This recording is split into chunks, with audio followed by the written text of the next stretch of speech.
ಎಲ್ಲರಿಗೂ ನಮಸ್ಕಾರಗಳು.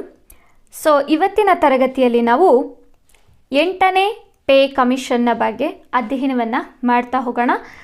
ವೇತನ ಆಯೋಗ ಅಂತ ಹೇಳಿ ಬಂದಾಗ ನಮಗೆ KPSC ಆಗಿರ್ಬೋದು ಅಥವಾ ಕರ್ನಾಟಕ ಪರೀಕ್ಷಾ ಪ್ರಾಧಿಕಾರದ ವತಿಯಿಂದ ನಡೆಸಲಾಗುವಂತಹ ಪ್ರತಿಯೊಂದು ಪರೀಕ್ಷೆಗಳಲ್ಲಿ ವೇತನ ಆಯೋಗದ ಬಗ್ಗೆ ಒಂದಲ್ಲ ಒಂದು ರೀತಿಯಾಗಿ ಪ್ರಶ್ನೆಗಳನ್ನು ಕೇಳ್ತಾ ಇರ್ತಾರೆ.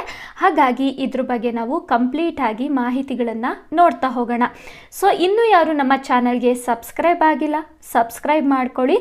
ಹಾಗೆ ತರಗತಿಗಳ ಕುರಿತಾದಂತಹ ನಿಮ್ಮ ಅಭಿಪ್ರಾಯವನ್ನು ಕಮೆಂಟ್ ಮೂಲಕ ತಿಳಿಸಿ. ಓಕೆ, ಮೊದಲಿಗೆ ವೇತನ ಆಯೋಗ ಅಂತ ಹೇಳಿ ಬಂದಾಗ ಇದು ಯಾವ ರೀತಿಯಾದಂತಹ ಸಂಸ್ಥೆ ಅಂತ ಹೇಳಿ ಪ್ರಶ್ನೆಯನ್ನು ಕೇಳ್ತಾರೆ. ವೇತನ ಆಯೋಗವು ಒಂದು ಕಾರ್ಯನಿರ್ವಾಹಕ ಸಂಸ್ಥೆ ಅಥವಾ ಎಕ್ಸಿಕ್ಯೂಟಿವ್ ಬಾಡಿ ಅಂತ ಹೇಳಿ ನಾವು ಕರೀಬಹುದಾಗಿರುತ್ತೆ. ಕಾರ್ಯನಿರ್ವಾಹಕ ಸಂಸ್ಥೆಗಳನ್ನು ಕೇಂದ್ರ ಸಚಿವ ಸಂಪುಟವು ಒಂದು ನಿರ್ಣಯದ ಮೂಲಕ ಅಥವಾ ಆದೇಶದ ಮೂಲಕ ಈ ಸಂಸ್ಥೆಗಳನ್ನು ರಚನೆಯನ್ನು ಮಾಡ್ತಾರೆ ಅಂತ ಹೇಳಿ ನಾವು ನೋಡ್ಬೋದಾಗಿರುತ್ತೆ. ಇನ್ನು ವೇತನ ಆಯೋಗ ಅಂತ ಹೇಳಿ ಬಂದಾಗ ಇದು ಕೇಂದ್ರ ಸರ್ಕಾರಿ ನೌಕರರ ವೇತನದ ರಚನೆಯನ್ನು ಮಾಡುವಂಥದ್ದು, ಪರಿಶೀಲನೆಯನ್ನು ಮಾಡುವಂಥದ್ದು, ಭತ್ಯೆಗಳಾಗಿರ್ಬೋದು ಅಥವಾ ನಿವೃತ್ತಿ ಸೌಲಭ್ಯಗಳನ್ನು ಪರಿಶೀಲನೆಯನ್ನು ಮಾಡುವಂಥದ್ದು, ಹೀಗೆ ಈ ವಿಚಾರಗಳಿಗೆ ತಕ್ಕ ಹಾಗೆ ಬದಲಾವಣೆಗಳನ್ನು ಶಿಫಾರಸನ್ನು ಮಾಡುವಂತಹ ಜವಾಬ್ದಾರಿಯನ್ನು ಈ ಒಂದು ವೇತನ ಆಯೋಗವು ತೆಗೆದುಕೊಂಡಿರುತ್ತೆ. ಹಾಗಾಗಿ ಭಾರತ ಸರ್ಕಾರ ಏನು ಮಾಡುತ್ತೆ, ಕೇಂದ್ರ ವೇತನ ಆಯೋಗವನ್ನು ರಚನೆಯನ್ನು ಮಾಡಿರುವಂಥದ್ದನ್ನು ನಾವು ನೋಡ್ಬೋದು.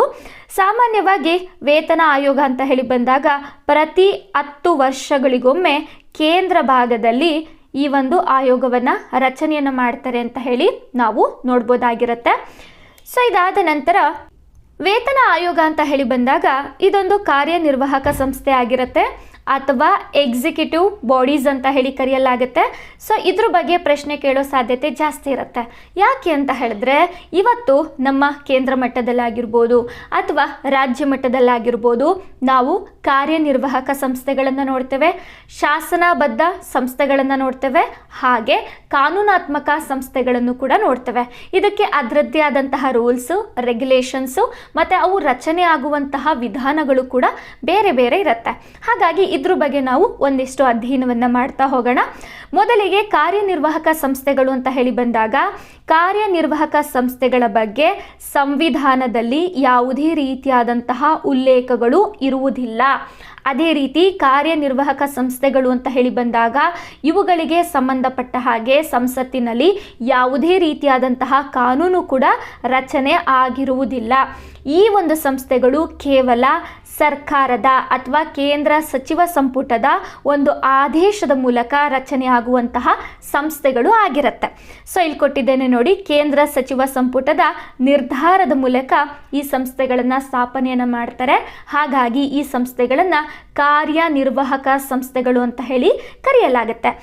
ಇದರ ಅಸ್ತಿತ್ವವನ್ನು ನಾವು ನೋಡೋದಾದ್ರೆ ಸರ್ಕಾರವು ಬಯಸಿದಾಗ ಕೇವಲ ಒಂದು ಅಧಿಸೂಚನೆಯ ಮೂಲಕ ಇವುಗಳನ್ನು ವಿಸರ್ಜನೆಯನ್ನು ಮಾಡ್ಬೋದಾಗಿರುತ್ತೆ ಅಥವಾ ಬದಲಾವಣೆಯನ್ನು ಕೂಡ ಮಾಡುವಂತಹ ಅವಕಾಶಗಳು ಸರ್ಕಾರದ ಕೈಯಲ್ಲಿರುತ್ತೆ ಅಂತ ಹೇಳಿ ನಾವು ನೋಡ್ಬೋದು. ನಂತರ ಕಾರ್ಯನಿರ್ವಾಹಕ ಸಂಸ್ಥೆಗಳು ಅಂತ ಹೇಳಿ ಬಂದಾಗ ಇವು ಸಾಮಾನ್ಯವಾಗಿ ಸರ್ಕಾರಕ್ಕೆ ಸಲಹೆ ನೀಡುವಂತಹ ಕೆಲಸವನ್ನು ಮಾಡ್ತವೆ ಅಂತ ಹೇಳಿ ನಾವು ನೋಡ್ಬೋದು. ಇವತ್ತು ನಮ್ಮ ಭಾರತದಲ್ಲಿರುವಂತಹ ಪ್ರಮುಖ ಕಾರ್ಯನಿರ್ವಾಹಕ ಸಂಸ್ಥೆಗಳು ಅಂತ ಬಂದಾಗ ನಾವು ನೀತಿ ಆಯೋಗವನ್ನು ನೋಡ್ಬೋದಾಗಿರುತ್ತೆ, ಹಾಗೆ ಕೇಂದ್ರ ವೇತನ ಆಯೋಗವನ್ನು ನಾವು ನೋಡ್ಬೋದಾಗಿರುತ್ತೆ. ನಿಮಗೆ ಅರ್ಥ ಆಗಿದೆ ಅಂತ ಹೇಳಿ ನಾನು ಭಾವಿಸ್ತೀನಿ. ನಂತರ ಇಲ್ಲಿ ಕೊಟ್ಟಿದ್ದೇನೆ ನೋಡಿ, ಸಾಂವಿಧಾನಿಕ ಸಂಸ್ಥೆಗಳನ್ನು ನಾವಿವತ್ತು ನಮ್ಮ ಕೇಂದ್ರ ಮಟ್ಟದಲ್ಲಿ ನೋಡ್ಬೋದು, ಹಾಗೆ ಶಾಸನಬದ್ಧ ಸಂಸ್ಥೆಗಳು ಕೂಡ ಇದೆ, ಹಾಗೆ ಕಾರ್ಯನಿರ್ವಾಹಕ ಸಂಸ್ಥೆಗಳನ್ನು ಕೂಡ ನಾವು ನೋಡ್ಬೋದಾಗಿರುತ್ತೆ.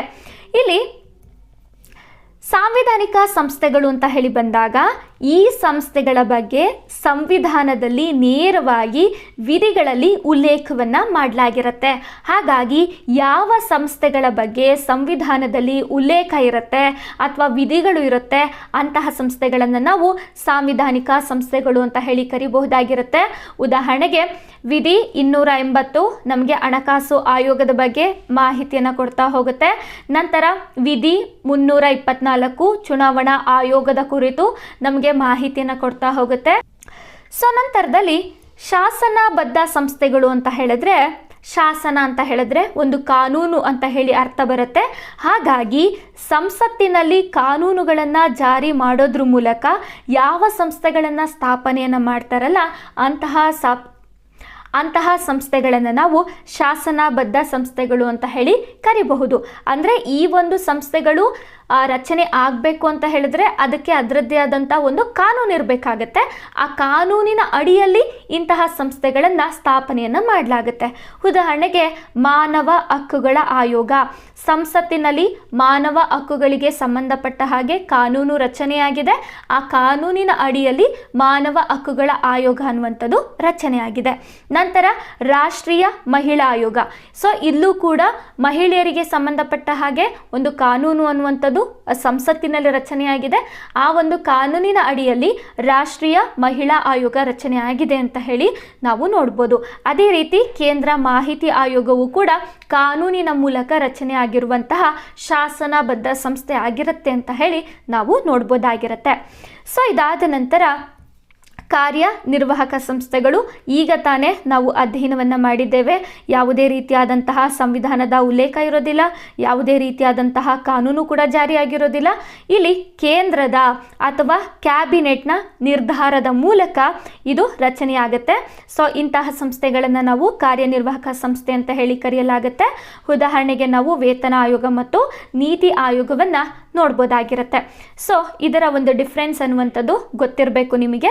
ಸೊ ಮುಂದಿನ ದಿನಗಳಲ್ಲಿ ಸಾಂವಿಧಾನಿಕ ಸಂಸ್ಥೆಗಳ ಬಗ್ಗೆ ಹಾಗೆ ಶಾಸನಬದ್ಧ ಸಂಸ್ಥೆಗಳ ಬಗ್ಗೆ ನಾನು ಮಾಹಿತಿಗಳನ್ನು ಕೊಡ್ತಾ ಹೋಗ್ತೇನೆ. ಸೊ ಇದಾದ ನಂತರ ಇಲ್ಲಿ ಒಂದಿಷ್ಟು ವ್ಯತ್ಯಾಸಗಳನ್ನು ಕೂಡ ಕೊಟ್ಟಿದ್ದೇನೆ. ಸೊ ನಮಗೆ ಸಂವಿಧಾನಿಕ ಸಂಸ್ಥೆಗಳು ಅಂತ ಬಂದಾಗ ಯಾವುದೆಲ್ಲ ಮಾಹಿತಿಗಳು ನೆನಪಿರಬೇಕು ಅಂತ ಹೇಳಿ ನಾನಿಲ್ಲಿ ಟೇಬಲಲ್ಲಿ ಕೊಟ್ಟಿದ್ದೇನೆ ನೋಡಿ. ಮೊದಲಿಗೆ ಸಂವಿಧಾನಿಕ ಸಂಸ್ಥೆಗಳು ಅಂತ ಬಂದಾಗ ಇವುಗಳ ಬಗ್ಗೆ ಸಂವಿಧಾನದ ವಿಧಿಗಳು ನಮಗೆ ಮಾಹಿತಿಯನ್ನು ಕೊಡುತ್ತೆ. ಸಂವಿಧಾನದಿಂದ ನೇರ ಅಧಿಕಾರವನ್ನು ಪಡೆದಿರ್ತವೆ ಇಂತಹ ಸಂಸ್ಥೆಗಳು.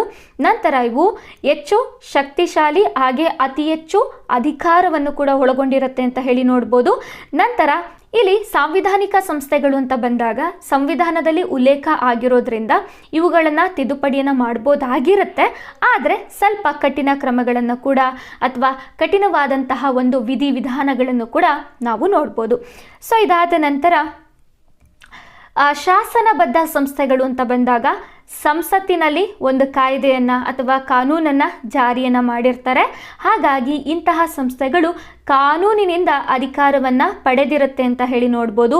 ಸೊ ಕಾನೂನು ಇರುವವರೆಗೂ ಮಾತ್ರ ಈ ಶಾಸನಬದ್ಧ ಸಂಸ್ಥೆಗಳು ಕೂಡ ಇರುತ್ತೆ ಅಂತ ಹೇಳಿ ನೋಡ್ಬೋದು. ನಂತರ ಈ ಶಾಸನಬದ್ಧಗಳಲ್ಲಿ ಯಾವುದಾದ್ರೂ ವಿಚಾರಗಳನ್ನು ತಿದ್ದುಪಡಿ ಮಾಡಬೇಕು ಅಂತ ಹೇಳಿದ್ರೆ ಕಾನೂನನ್ನು ತಿದ್ದುಪಡಿ ಮಾಡಿ ಸಂಸ್ಥೆಗಳಲ್ಲೂ ಕೂಡ ತಿದ್ದುಪಡಿಯನ್ನು ಮಾಡ್ಬೋದಾಗಿರುತ್ತೆ. ಸೊ ಇದಾದ ನಂತರ ಕಾರ್ಯನಿರ್ವಾಹಕ ಸಂಸ್ಥೆಗಳು ಅಂತ ಬಂದಾಗ ಕೇಂದ್ರ ಸಚಿವ ಸಂಪುಟದ ನಿರ್ಣಯದ ಮೂಲಕ ಇವು ರಚನೆಯಾಗುತ್ತೆ.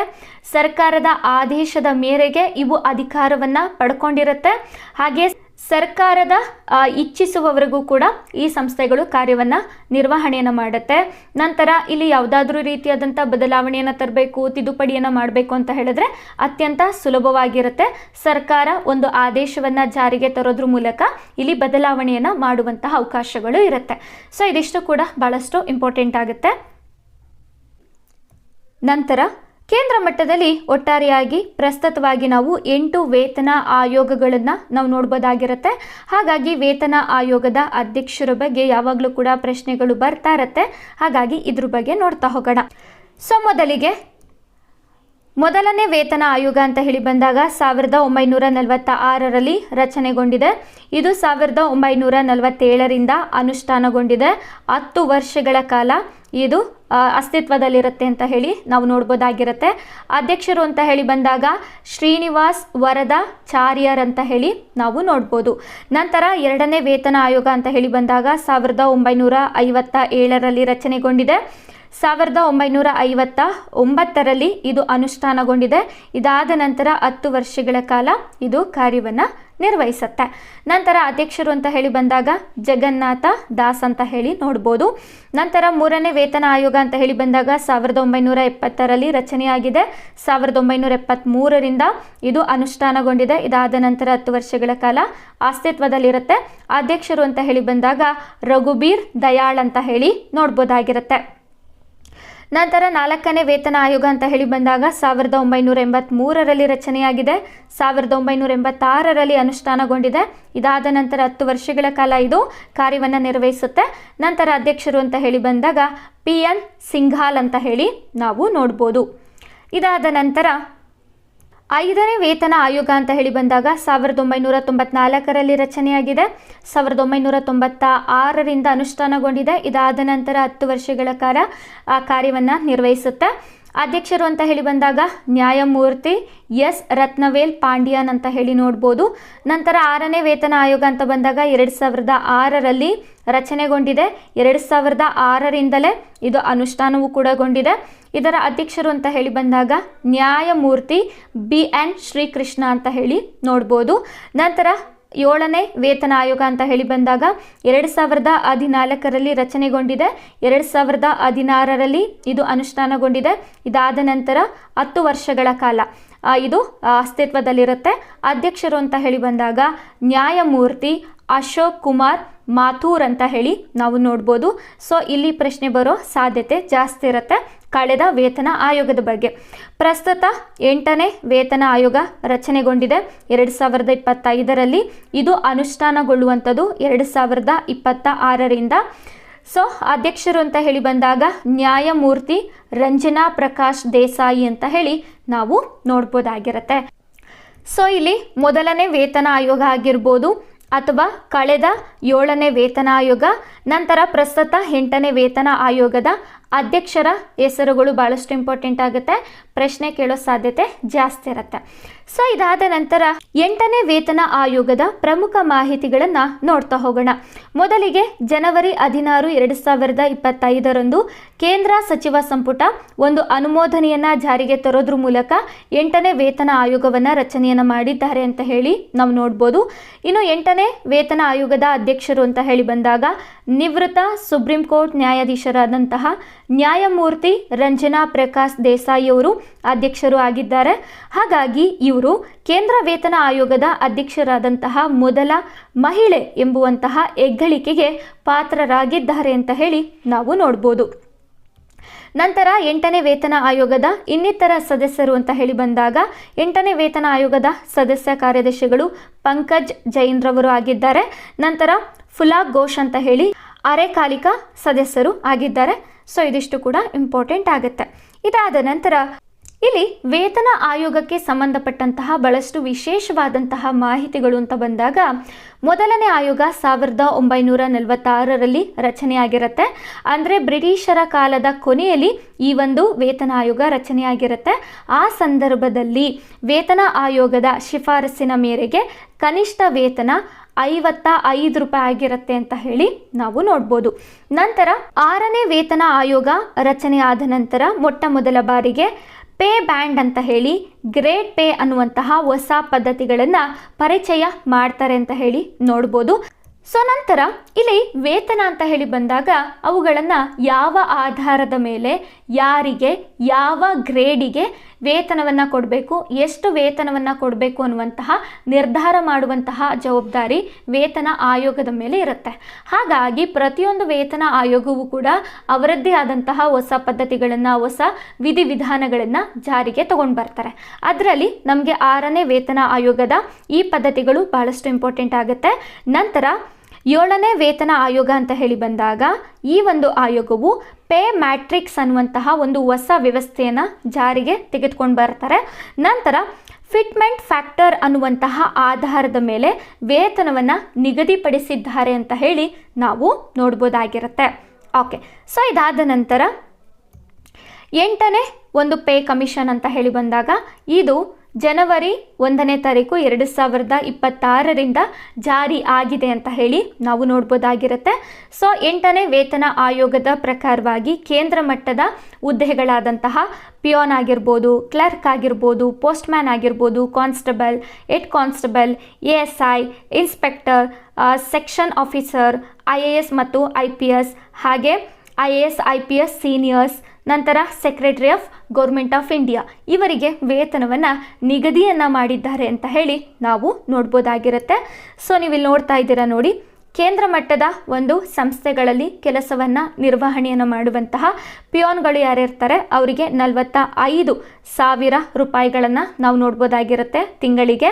ನಂತರ ಕ್ಲರ್ಕ್ ಅಂತ ಹೇಳಿ ಬಂದಾಗ ತಿಂಗಳಿಗೆ 55,000 ರೂಪಾಯಿಗಳನ್ನು ನೋಡ್ಬೋದು.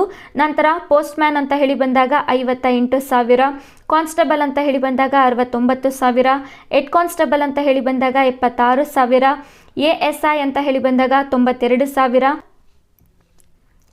ಇನ್ಸ್ಪೆಕ್ಟರ್ ಅಂತ ಹೇಳಿ ಬಂದಾಗ 1.2 ಲಕ್ಷ ಅಂತ ಹೇಳಿ ನೋಡ್ಬೋದು. ಸೆಕ್ಷನ್ ಆಫೀಸರ್ಸ್ ಅಂತ ಹೇಳಿ ಬಂದಾಗ 1.29 ಲಕ್ಷ ಆಗಿರ್ಬೋದು. IAS ಮತ್ತು IPS ಅಂತ ಹೇಳಿ ಬಂದಾಗ ತಿಂಗಳಿಗೆ 1.55 ಲಕ್ಷ ಅಂತ ಹೇಳಿ ನೋಡ್ಬೋದು. ಸೊ ನಂತರ ಸೀನಿಯರ್ IAS IPS ಅಧಿಕಾರಿಗಳಿಗೆ ತಿಂಗಳಿಗೆ 2.1 ಲಕ್ಷ ವೇತನವನ್ನು ನೀಡಲಾಗುತ್ತೆ. ನಂತರ secretary of government of India ಅಂತ ಹೇಳಿ ಬಂದಾಗ ತಿಂಗಳಿಗೆ 3 ಲಕ್ಷ ರೂಪಾಯಿಗಳನ್ನು ವೇತನವಾಗಿ ನೀಡಲಾಗುತ್ತೆ. ಸೊ ಇದಿಷ್ಟು ಕೂಡ 8ನೇ ವೇತನ ಆಯೋಗಕ್ಕೆ ಸಂಬಂಧಪಟ್ಟಂತಹ ಮಾಹಿತಿಗಳು ಆಗಿರುತ್ತೆ. ನಂತರ ಈಗ ನಾವು ಅಧ್ಯಯನವನ್ನು ಮಾಡ್ತಾ ಹೋಗೋಣ ನಮ್ಮ ಕರ್ನಾಟಕದ ವೇತನ ಆಯೋಗಗಳ ಬಗ್ಗೆ. ಕರ್ನಾಟಕ ಸರ್ಕಾರವು ರಾಜ್ಯ ಸರ್ಕಾರಿ ನೌಕರರ ವೇತನ ಪರಿಷ್ಕರಣೆಗಾಗಿ ಇದುವರೆಗೆ 7 ವೇತನ ಆಯೋಗಗಳನ್ನು ರಚನೆಯನ್ನು ಮಾಡಿದ್ದಾರೆ ಅಂತ ಹೇಳಿ ನಾವು ನೋಡ್ಬೋದಾಗಿರುತ್ತೆ. ಅಧಿಕಾರಾವಧಿ ಅಂತ ಹೇಳಿ ಬಂದಾಗ ಕೇಂದ್ರ ವೇತನ ಆಯೋಗವು ನಮ್ಮೆಲ್ಲರಿಗೂ ಕೂಡ ಗೊತ್ತಿರುವ ಹಾಗೆ 10 ವರ್ಷಗಳಿಗೊಮ್ಮೆ ವೇತನ ಆಯೋಗವನ್ನು ಜಾರಿಯನ್ನು ಮಾಡ್ತಾರೆ. ಆದರೆ ಕರ್ನಾಟಕದಲ್ಲಿ ಸಾಮಾನ್ಯವಾಗಿ 5 ರಿಂದ 6 ವರ್ಷಗಳಿಗೊಮ್ಮೆ ವೇತನ ಆಯೋಗವನ್ನು ಪರಿಷ್ಕರಣೆಯನ್ನು ಮಾಡುವಂತಹ ಬೇಡಿಕೆಗಳು ಇರುತ್ತೆ ಅಂತ ಹೇಳಿ ನಾವು ನೋಡ್ಬೋದಾಗಿರುತ್ತೆ. ಸೊ ನಂತರ ನಮ್ಮ ಕರ್ನಾಟಕದ 7 ವೇತನ ಆಯೋಗಗಳನ್ನು ನಾವು ಅಧ್ಯಯನವನ್ನು ಮಾಡ್ತಾ ಹೋಗೋಣ. ಮೊದಲನೇ ವೇತನ ಆಯೋಗ ಅಂತ ಹೇಳಿ ಬಂದಾಗ 1966ರಲ್ಲಿ ರಚನೆಯಾಗಿರುತ್ತೆ. 1970ರಲ್ಲಿ ಇದು ಅನುಷ್ಠಾನಗೊಂಡಿರುತ್ತೆ. ಇದರ ಅಧ್ಯಕ್ಷರು ಅಂತ ಹೇಳಿ ಬಂದಾಗ ನಿವೃತ್ತ ನ್ಯಾಯಮೂರ್ತಿಗಳಾದಂತಹ TK ತುಕೋಳ್ ಅಂತ ಹೇಳಿ ನಾವು ನೋಡ್ಬೋದು. ನಂತರ 2ನೇ ವೇತನ ಆಯೋಗ ಅಂತ ಹೇಳಿ ಬಂದಾಗ 1974ರಲ್ಲಿ ರಚನೆಯಾಗಿರುತ್ತೆ. 1977ರಲ್ಲಿ ಇದು ಅನುಷ್ಠಾನಗೊಂಡಿರುತ್ತೆ. ಇದರ ಅಧ್ಯಕ್ಷರು ಅಂತ ಹೇಳಿ ಬಂದಾಗ ನಿವೃತ್ತ ನ್ಯಾಯಮೂರ್ತಿಗಳಾದಂತಹ A ನಾರಾಯಣ ಪೈ ಅಂತ ಹೇಳಿ ನಾವು ನೋಡ್ಬೋದು. ನಂತರ 3ನೇ ವೇತನ ಆಯೋಗ ಅಂತ ಹೇಳಿ ಬಂದಾಗ ಇಲ್ಲಿ ಯಾವುದೇ ರೀತಿಯಾದಂಥ ಅಧಿಕೃತವಾದಂತಹ ವೇತನ ಆಯೋಗವನ್ನು ರಚನೆಯನ್ನು ಮಾಡಿರೋದಿಲ್ಲ. ಬದಲಿಗೆ ಅಂದಿನ ಹಣಕಾಸು ಸಚಿವರಾದಂತಹ M ವೀರಪ್ಪ ಮೊಯ್ಲಿಯವರು ಸಚಿವ ಸಂಪುಟ ಉಪಸಮಿತಿಯನ್ನು ರಚನೆಯನ್ನು ಮಾಡಿ ವೇತನವನ್ನು ಪರಿಷ್ಕರಣೆಯನ್ನು ಮಾಡಿರ್ತಾರೆ ಅಂತ ಹೇಳಿ ನಾವು ನೋಡ್ಬೋದಾಗಿರುತ್ತೆ. ಸೊ ಇದು 1981ರಲ್ಲಿ ರಚನೆಯನ್ನು ಮಾಡಿರ್ತಾರೆ. 1982ರಲ್ಲಿ ಇದು ಅನುಷ್ಠಾನಗೊಂಡಿರುತ್ತೆ ಅಂತ ಹೇಳಿ ನಾವು ನೋಡ್ಬೋದಾಗಿರುತ್ತೆ. ಸೊ ಇಲ್ಲಿ ಸೂಚನೆ ಅಂತ ಹೇಳಿ ಕೊಟ್ಟಿದ್ದೇನೆ ನೋಡಿ. 1981ರಲ್ಲಿ ಯಾವುದೇ ರೀತಿಯಾದಂತಹ ಒಂದು ವೇತನ ಆಯೋಗವನ್ನು ರಚನೆಯನ್ನು ಮಾಡಿರೋದಿಲ್ಲ. ಇದ್ರ ಬದಲಿಗೆ 1981ರಲ್ಲಿ ಹಣಕಾಸು ಸಚಿವರಾಗಿದ್ದಂತಹ M ವೀರಪ್ಪ ಮೊಯ್ಲಿಯವರು ಇವರ ನೇತೃತ್ವದಲ್ಲಿ ಸಚಿವ ಸಂಪುಟ ಉಪಸಮಿತಿಯನ್ನು ರಚನೆಯನ್ನು ಮಾಡಿರುತ್ತೆ. ಈ ಒಂದು ಸಮಿತಿ ವೇತನ ಪರಿಷ್ಕರಣೆಯ ಜವಾಬ್ದಾರಿಯನ್ನು ತೆಗೆದುಕೊಂಡಿರುತ್ತೆ ಅಂತ ಹೇಳಿ ನಾವು ನೋಡ್ಬೋದಾಗಿರುತ್ತೆ. ಸೊ ಇದಾದ ನಂತರ ಇಲ್ಲಿ ಸಚಿವ ಸಂಪುಟದ ಉಪಸಮಿತಿ ಆಗಿರೋದ್ರಿಂದ ಇದನ್ನು ನಾವು 3ನೇ ವೇತನ ಆಯೋಗ ಅಂತ ಹೇಳಿ ಅಧಿಕೃತವಾಗಿ ನಾವು ಹೇಳೋದಿಕ್ಕಾಗೋದಿಲ್ಲ. ಹಾಗಾಗಿ ನಾವು 3ನೇ ವೇತನ ಆಯೋಗ ಅಂತ ಹೇಳಿ ಬಂದಾಗ 1986ರಲ್ಲಿ ಇದು ರಚನೆ ಆಗುತ್ತೆ. 1986ರಲ್ಲೇ ಇದು ಅನುಷ್ಠಾನಗೊಳ್ಳುತ್ತೆ. ಈ ಒಂದು ಆಯೋಗದ ಅಧಿಕೃತವಾದಂತಹ ಅಧ್ಯಕ್ಷರು ಅಂತ ಹೇಳಿ ಬಂದಾಗ ನಿವೃತ್ತ ನ್ಯಾಯಮೂರ್ತಿಗಳಾದಂತಹ B ವೆಂಕಟಸ್ವಾಮಿ ಅಂತ ಹೇಳಿ ನಾವು ನೋಡ್ಬೋದು. ನಂತರ 4ನೇ ವೇತನ ಆಯೋಗ ಅಂತ ಹೇಳಿ ಬಂದಾಗ 1993ರಲ್ಲಿ ರಚನೆಯಾಗುತ್ತೆ. 1994ರಲ್ಲಿ ಅನುಷ್ಠಾನಗೊಳ್ಳುತ್ತೆ. ಅಧ್ಯಕ್ಷರು ಅಂತ ಹೇಳಿ ಬಂದಾಗ B ಅಪ್ಪಾಜಿ ಗೌಡ ಅಂತ ಹೇಳಿ ನಾವು ನೋಡ್ಬೋದು. ನಂತರ 5ನೇ ವೇತನ ಆಯೋಗ ಅಂತ ಹೇಳಿ ಬಂದಾಗ 2005ರಲ್ಲಿ ರಚನೆಯಾಗಿದೆ. ನಂತರ 2006ರಲ್ಲಿ ಅನುಷ್ಠಾನಗೊಂಡಿದೆ. ಇದರ ಅಧ್ಯಕ್ಷರು ಅಂತ ಹೇಳಿ ಬಂದಾಗ ನಿವೃತ್ತ IAS ಅಧಿಕಾರಿಗಳಾದಂತಹ MB ಪ್ರಕಾಶ್ ರವರು ಆಗಿರ್ತಾರೆ. ನಂತರ 6ನೇ ವೇತನ ಆಯೋಗ ಅಂತ ಹೇಳಿ ಬಂದಾಗ 2017ರಲ್ಲಿ ರಚನೆಗೊಂಡಿದೆ. 2018ರಲ್ಲಿ ಇದು ಅನುಷ್ಠಾನಗೊಂಡಿದೆ. ಇದರ ಅಧ್ಯಕ್ಷರು ಅಂತ ಹೇಳಿ ಬಂದಾಗ ನಿವೃತ್ತ IAS ಅಧಿಕಾರಿಗಳಾದಂತಹ MR ಶ್ರೀನಿವಾಸ್ ಮೂರ್ತಿ ಅಂತ ಹೇಳಿ ನಾವು ನೋಡ್ಬೋದು. ನಂತರ 7ನೇ ವೇತನ ಆಯೋಗ ಅಂತ ಹೇಳಿ ಬಂದಾಗ 2022ರಲ್ಲಿ ಇದು ರಚನೆಗೊಂಡಿದೆ. 2024ರಿಂದ ಇದು ಅನುಷ್ಠಾನಗೊಂಡಿದೆ. ಪ್ರಸ್ತುತ ನಮ್ಮ ಕರ್ನಾಟಕದಲ್ಲಿ 7ನೇ ವೇತನ ಆಯೋಗ ಅಸ್ತಿತ್ವದಲ್ಲಿದೆ ಅಂತ ಹೇಳಿ ನೋಡ್ಬೋದು. ಸೊ ಇದರ ಅಧ್ಯಕ್ಷರು ಅಂತ ಹೇಳಿ ಬಂದಾಗ ನಿವೃತ್ತ ಮುಖ್ಯ ಕಾರ್ಯದರ್ಶಿಗಳಾದಂತಹ ಕೆ ಸುಧಾಕರ್ ರಾವ್ ಅಂತ ಹೇಳಿ ನಾವು ನೋಡ್ಬೋದಾಗಿರುತ್ತೆ.